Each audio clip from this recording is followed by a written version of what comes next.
is doing this really weird thing right now. Can you just not? So hello, ladies and gentlemen, and welcome to the vlog. Today is July 14th. It is 5 in the afternoon right now. Let's see. What have I been up to so far this morning? Well, I didn't sleep throughout this morning, and then after work, I stayed up even longer because around 9 a.m.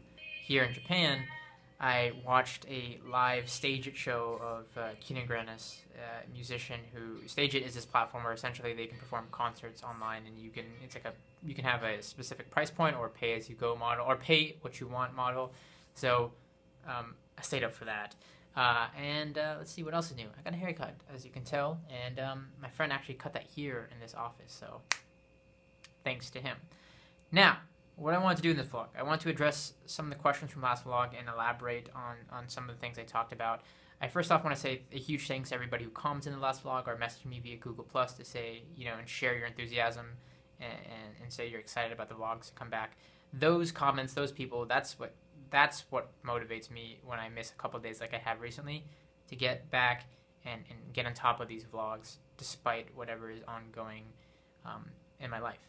And let's see what's been ongoing. Well, I want to talk today about two big things, I guess. The move and my career going forward and what's the future of that. So I talked about last vlog how I want to be moving to California, more specifically San Francisco. Why San Francisco? I have family there.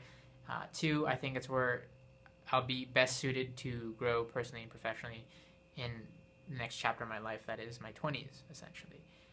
Being surrounded by that tech atmosphere, that entrepreneur atmosphere, I think is what I need to really get that kick in the pants that I need right now, and to really drive me to do the things that I want to do next.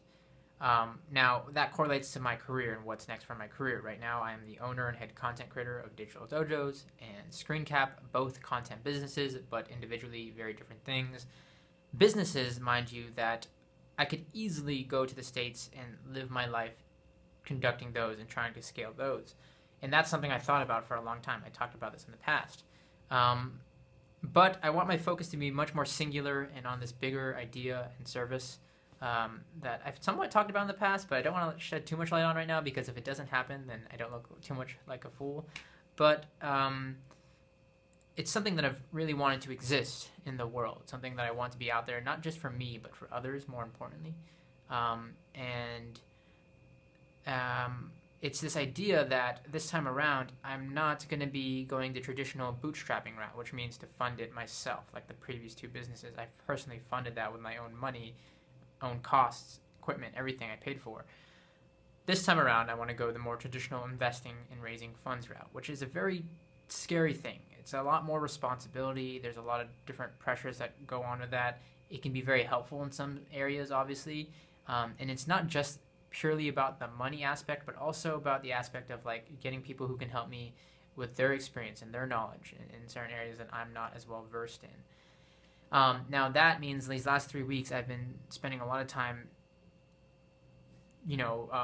talking, or I should say researching about that, advising with people, getting advice from people that I've talked to in the past, reaching out to people within my, circle and extended circles to get in touch about, people who are in the VC space and investor space. Reach out to a couple of those people, had some meetings, and I'll be transparent, I'll be honest. You get a lot more no's than you do yeses, typically. I got a lot of no's, a lot.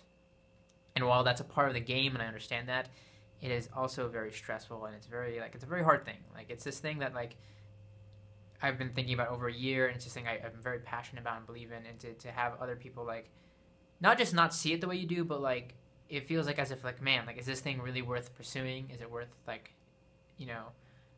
going after? And sometimes that will, in itself, it is. Sometimes it's not. It depends on your scenario. But it's a hard thing. It is. And it's something that I've been spending a lot of time lately on, like, in the free time that I do have. I'm having meetings at like 3, 4, 5 in the morning, and mind you, like, these aren't meetings where like I'm going to coffee or lunch or anything like that, because I live here in Japan. Like, I'm having all of these remotely in teleconference, so it's not like I'm there in person to get this idea across and share what I've done so far. And while yes, it's about like the investor getting a return on their money, and in some cases, and this, that, and the other, again, it's also about them wanting to see this thing themselves out there in the world and finding the right fit. So it's you know it's a hard thing. That's the best way I can put it. I mean, there's no shortage of money and people out there who are willing to invest, but there is a lot of time in between, especially for somebody like me who's all new to this space and who's never done this before. It takes a lot of time for me to get off the ground and find my way and navigate my way around this, because there's mistakes that you can make along the way, and there's sometimes deals that are very enticing, very, very enticing, guys, that it's like somebody throws a lot of money in your face, somebody offers you a lot of money, but is it the best thing for the company in the future? Is it the best thing for you in the future and where you want the company to go? Well, that's debatable. But as I always say, at the end of the day, there's always a tomorrow. So here's to that tomorrow. And here's to sharing that experience and those lessons along the way with you all. So it's 5 in the afternoon, and I'm having a very early dinner of chicken and shrimp fried rice. 5 in the afternoon is an early dinner for me. I don't know about you guys. Comment down below what time does like normal or the average household have dinner at. Updated Spotify on my Mac here, and I'm really liking the new interface, how they have this collapsible menu here on the right for what your friends are listening to. Looks more minimal that way.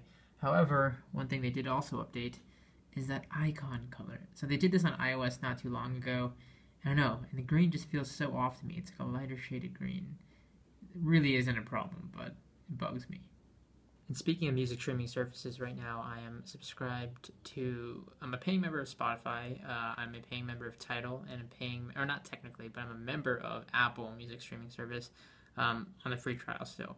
I'm going to be picking which one I'm going to be sticking with at the end of this month. As of right now, Spotify is still in the lead as far as interface and the features that it has. Tidal is great as far as the quality. The quality is definitely distinguishable for me. I can notice a difference. I like the higher quality for streaming music. However, there's not too much outside of that has really drawn me in yet. Some of the exclusives they're getting is cool. They've had a couple albums come out exclusively for Tidal. But right now, Spotify is where all my playlists are at. It's where my friends are at, so I can see the music that they're listening to and all of that. The social aspect is definitely better on Spotify. Apple Music, I'm not liking the interface at all right now. Nope.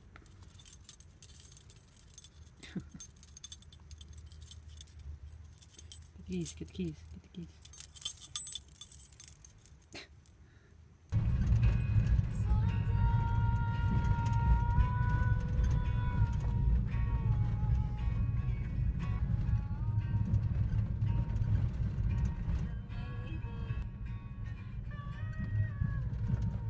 So it's 8:30 at night, and I am taking a break to go to Family Mart and get some coffee and some snacks for the night.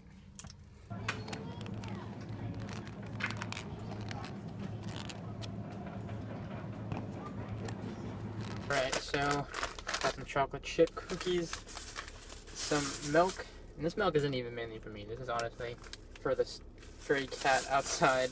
Kitty.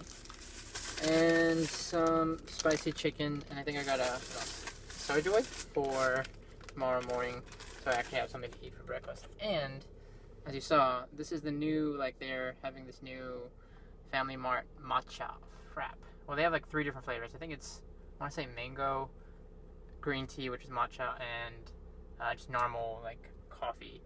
It's iced coffee, and it's really cool how you make it. It comes prepackaged, and you just crush it and then put it in the machine, and it gives you the liquid. And this is my first time ever trying this, so let's see how it is.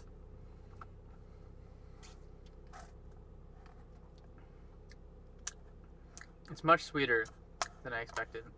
Alright, so going through my inbox, shooting out some emails for work, and as I do that, I also have a movie playing. Tonight's movie is As Above, So Below. It's a thriller / horror movie. Came out, I want to say, was it last year? Anyways, been meaning to watch it for some time, and I'm finally getting the time now to watch it. / kind of work. So, quick movie review of As Above, So Below after I finished it. As far as the scary movies go, I'm going to give it a thumbs down. I'm really particular about my thrillers and scary movies, and this was just one that didn't really scare me at all. And I know it varies from person to person, but halfway through the movie, all they took advantage of was really cheap scares. Nothing actually really happens as far as the movie storyline goes with the scares. and this is filmed in that whole like handheld slash camcorder like style, like the Cloverfield and Paranormal Activities type of movies, and I'm a fan of that if it's integral to the movie in the storyline, like it is in this case. But it just really lost me along the way. The concept was good, and it just got really kind of drawn out. Mind you, I was multitasking while I was watching, but it's not something that really held my attention or really like jumped out at me. More the whole cheap scares. I think they could have took much more advantage of the whole like underground in the catacombs, and had much more scarier things occur throughout the movie. But hey, as a movie, I guess it's okay, like a one-time watch type thing, not something that's I'd watch like over or like recommend to people who are fans of thrillers or scary movies. And that's my verdict. As a scary movie, thumbs down. Whoa. So it's now the day after. It is Wednesday afternoon. It's a beautiful day today. I just woke up like 30 minutes ago and it's already like nearly 5 in the afternoon.